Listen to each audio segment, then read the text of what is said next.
ठीक है। अब अपनी अपनी आपको कॉपी निकालना है, अपनी अपनी क्या निकालना है, कॉपी निकाल लो और अपने चालू कर दो। शिवम आपको बोलना नहीं है, सीधा बैठो और कॉपी निकालो। जब हम पूछे ना तब बोलना है आपको। अब देखो आज हम राजस्थान का इतिहास पढ़ रहे हैं, तो राजस्थान के इतिहास में हम अब अलग अलग सभ्यताएं पढ़ेंगे। पहली सभ्यता कौन सी अपने पास में, कालीबंगा। कौन सी अपने पास में, है बेटा, कालीबंगा सभ्यता।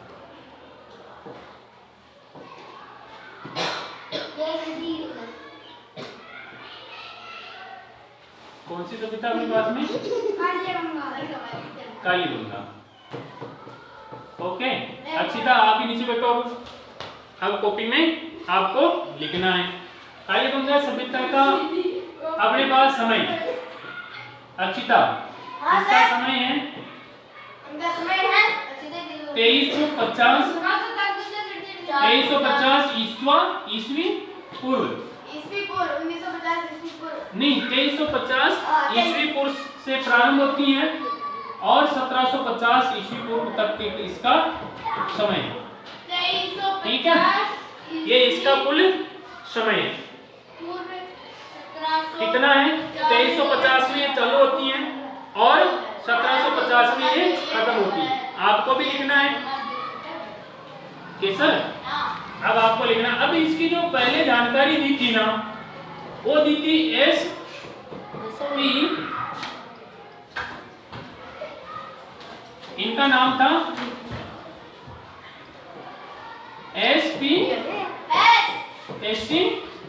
तहसीलदार तोरी इनका नाम था। आप यहाँ बैठो, हाँ नीचे बैठ दो बेटा, नीचे बैठ जाइए। ये इन्होंने सबसे पहले इस कालीबंगा सभ्यता की अपने को जानकारी दी। नाम था इनका SP तहसीलदार। हाँ ये समाज शास्त्री थे। क्या थे ये, समाज शास्त्री। क्या थे ये, समाज शास्त्री थे। अब आशीष है ना, आशीष यहाँ बैठो। SP तहसीलदार इन्होंने इस सभ्यता की अपने को जानकारी दी। सबसे पहले देखो इसकी खोज किन्होंने की, तो इसकी खोज की थी कालीबंगा सभ्यता की खोज किन्होंने की, तो खोज की अमलानंद जी ने। किसने की, अमलानंद जी नाम था इनका।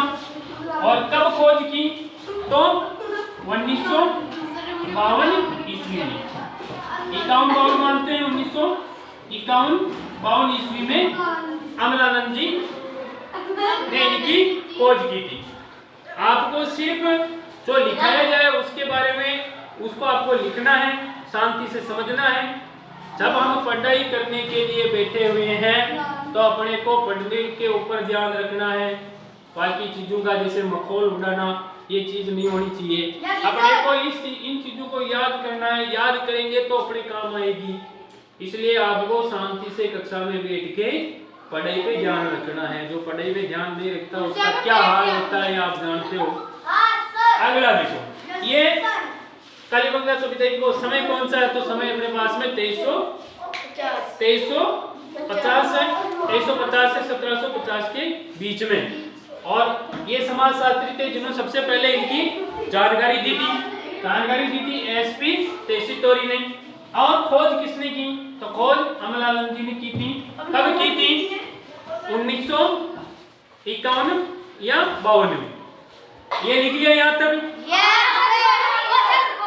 लिखिए। अब तू नीचे बैठ जा बेटा, आप सभी नीचे बैठ जाओ एक बार।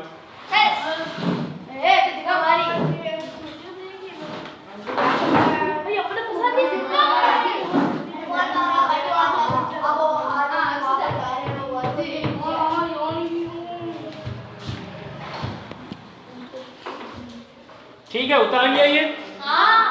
अब आगे देखो, अब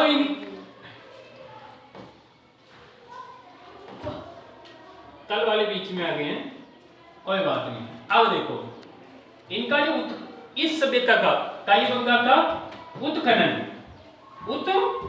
उत्खनन का मतलब होता है खोदना। उत्खनन का मतलब क्या होता है? खोदना। उत्खनन, उत्खनन किन्होंने किया? तो उत्खनन किया था ब्रजवासी लाल ने। उसका शॉर्ट नेम है, ब्रजवासी लाल है ना, उसका शॉर्ट नेम है बीबी लाल, और उसका पूरा नाम है ब्रजवासी लाल। अब इसको इनका ज्यादातर जो नाम जहाँ पे लिखा हुआ, हम इस सभ्यता को पढ़ते हैं तो ज्यादातर जहाँ पर लिखा हुआ होता है ना, इनका शॉर्ट नाम लिखा होता है। क्या लिखा होता है? बी और बी लाल। ठीक है, एक तो ये थे, हाँ, और एक एम के थापर, और एक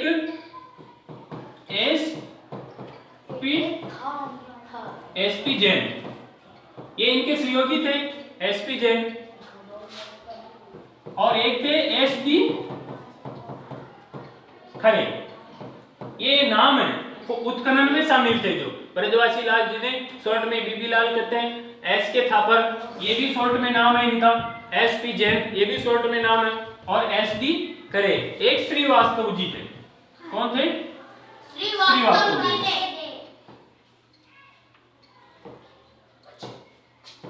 ओके, श्रीवास्तव जी। ये कुल अपने उत्खनन करने वाले सभी के नाम है। कुल कितने हो गए? 5। ये सब सहयोगी थे और एक खोदने वाले थे। खोदने का क्या काम? जैसे किसी भी सभ्यता के यहाँ जाएंगे और उसकी जगह को हम खोदेंगे, तभी तो पता चलेगा यहाँ पहले कौन सी सभ्यता थी, उनकी क्या क्या सामान थे और क्या क्या तरीके से ये रहते थे, किन सामानों का प्रयोग करते थे, वो सब चीजें खोदने से पता चलती है। इसलिए उत्खनन इन लोगों ने वहां पर किया था। ठीक है, नाम लिख लिए सबके?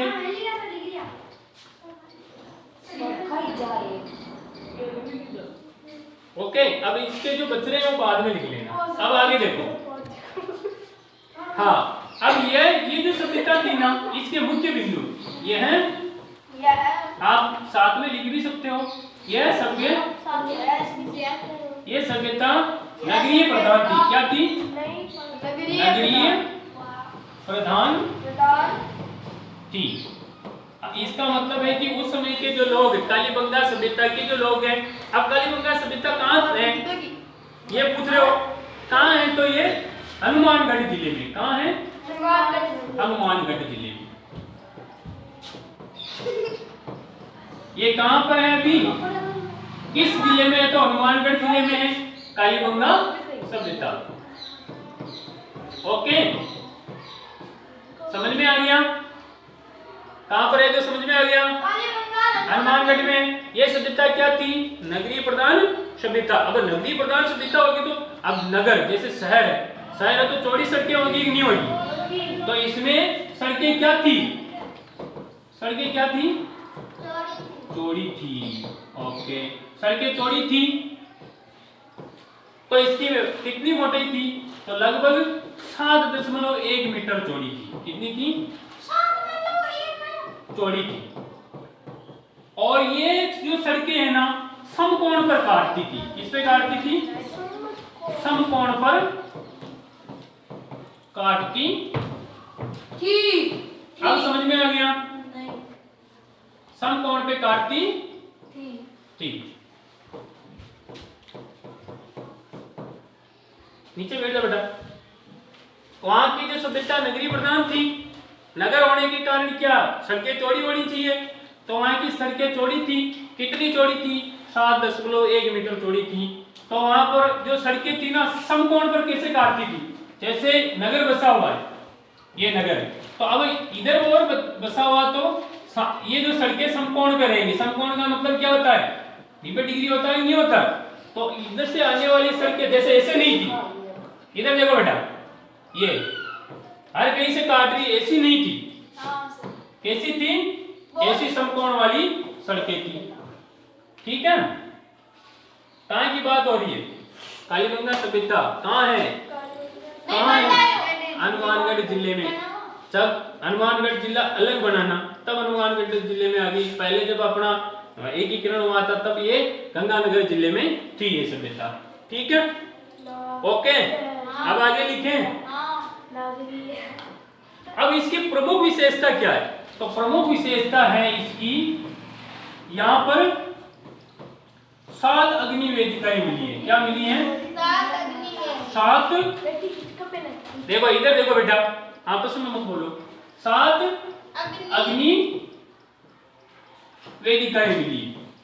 अग्नि वेदिकाएं क्या मिली है? 7 अग्नि वेदिकाएं मिली है। और है कि भाई यहाँ पर विश्व में सबसे प्राचीन जूते हुए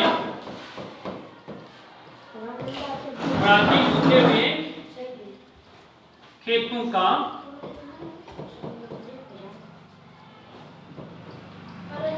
साक्ष्य है।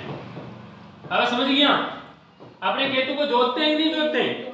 जोतवा में समझो, जोतने का मतलब खेतों को हाँकते हैं नहीं हाँकते फसल पाने से पहले? अरे पहले आप हाँका ना ये हलमू, तो जो हालमू हाँक बाग को जो सब विश्व में प्राचीन प्रमाण है तो वो कहाँ है? अपने कहाँ है?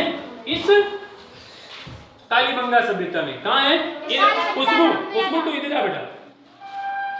कहाँ है? कालीबंगा सभ्यता में विश्व में सबसे प्राचीन जुते हुए खेत है। और क्या विशेषता है यहाँ पर? इधर देखो बेटा, यहाँ पर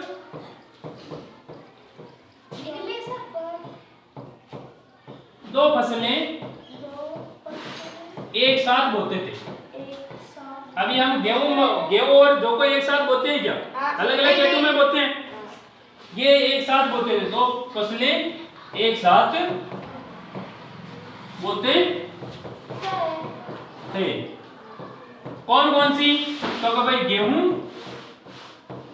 और जौ। गेहूं और जौ। कोई अलग अलग जगह किताबों में चना भी लिखा हुआ है। क्या लिखा हुआ है? गेहूं और चना। लेकिन अपने क्या है? गेहूं और जौ याद रखना है। ये एक साथ बोते थे इस फसल को, और विश्व में सबसे प्राचीन जुते हुए खेती का साक्ष्य है। ठीक है,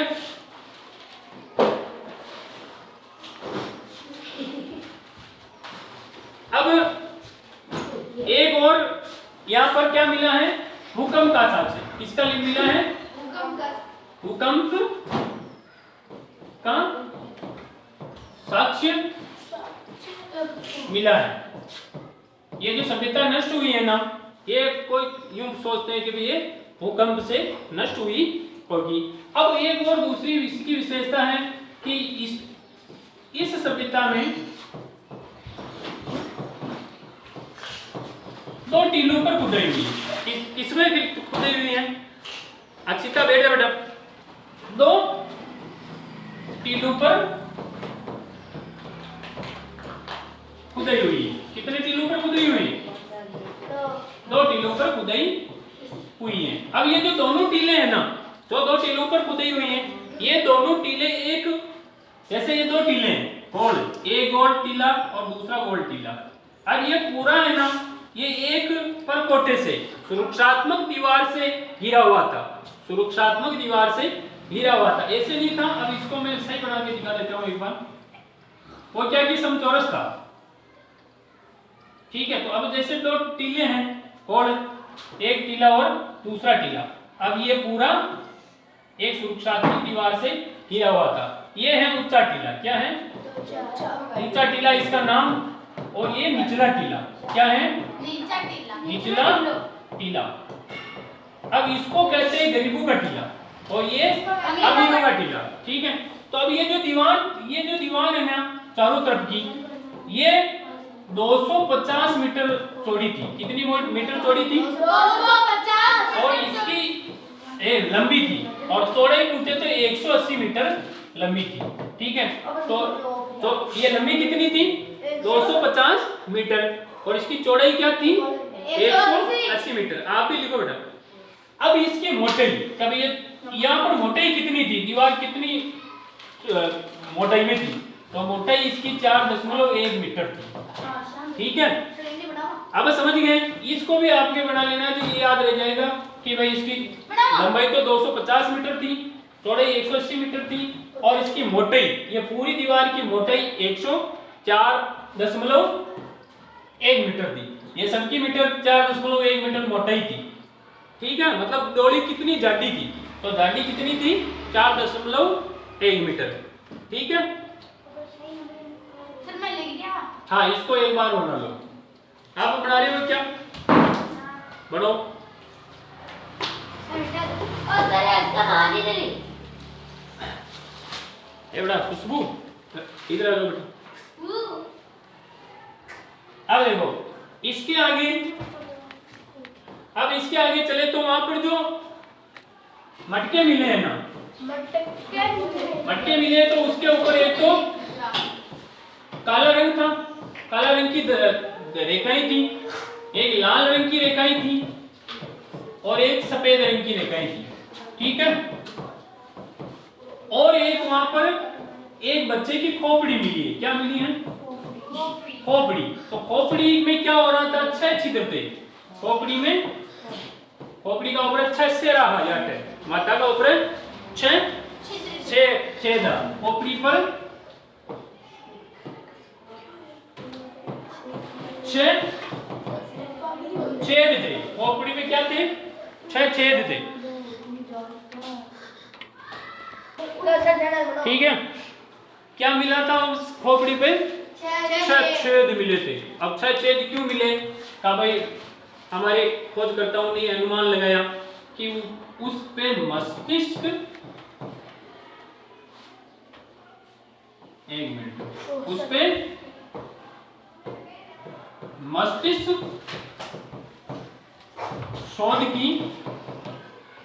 शोध का प्रमाण है। ठीक है, अब उस पे अपने को क्या लगता है कि भाई ये खोपड़ी में 6 छेद क्यों हुए होंगे? तो 6 छेद इसलिए किए होंगे कि उस समय शल्य चिकित्सा द्वारा मस्तिष्क शोध की बीमारी का इलाज किया गया होगा। ठीक है, अब यहां पर अपने को, यहां पर एक मिनट खुशबू बेटा वहां बैठो थोड़ी देर। यहां पर क्या क्या प्राप्त हुआ है? यहां पर क्या क्या प्राप्त हुआ है? यहां पर क्या क्या प्राप्त हुआ है? अगर इस बात को देखें तो अपने पास में एक तो है पहलो बेल की खंडित मूर्ति। क्या प्राप्त हुई है? बेल की खंडित मूर्ति। ठीक है, और क्या प्राप्त हुआ है? खिलौना गाड़ी। क्या प्राप्त हुए हैं? खिलौना गाड़ी। और क्या प्राप्त हुआ है? हड्डियों की सलाइयां। ठीक है, और क्या प्राप्त हुआ है? तो तांबे के बने हुए औजार है, जैसे कुठार यानी कुल्हाड़ी क्या हुई है? एक तो तांबा की कुल्हाड़ी प्राप्त हुई, एक तांबे की चूड़ियां, तांबे की चूड़ियां, और एक तांबे की मनके, तांबा गई मनका। ये चीजें अपने को वहां से प्राप्त हुई है। और जैसे ऊंट का प्रमाण मिला है, ऊंट की हड्डियों का, और एक हाथी की हड्डियों का प्रमाण मिला है। ये वहां के जानवरों का प्रमाण है। ये सब चीजें अपने को कहां से मिली है? ये कालीबंगा। अब एक महत्वपूर्ण बात रहेगी इस कालीबंगा सभ्यता में, तो इसका नाम कालीबंगा सभ्यता क्यों पड़ा? इसका नाम कालीबंगा सभ्यता क्यों पड़ा? इसलिए पड़ा। अब आगे देखो, इस सभ्यता का नाम कालीबंगा सभ्यता क्यों पड़ा?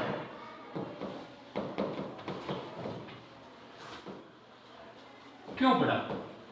आप में से कोई बता सकते हैं? नहीं सर। नहीं बता सकते। गाना सुना है आपने कि चार चार बंगड़ी वाली गाड़ी लाई दे आवे एक गानो तो वो गाना कहाँ हुआ है बंगड़ी वाली चार गाड़ी को मतलब ऐसा की एक ओडी का आगे एक कार है ओडी उसका आगे चार ऐसा की चूड़ियां बनी थी किया हुआ तो वह वो गाना का आधार आपा यूं माना या ये जो बंगा शब्द है ये बंगा शब्द है ना ये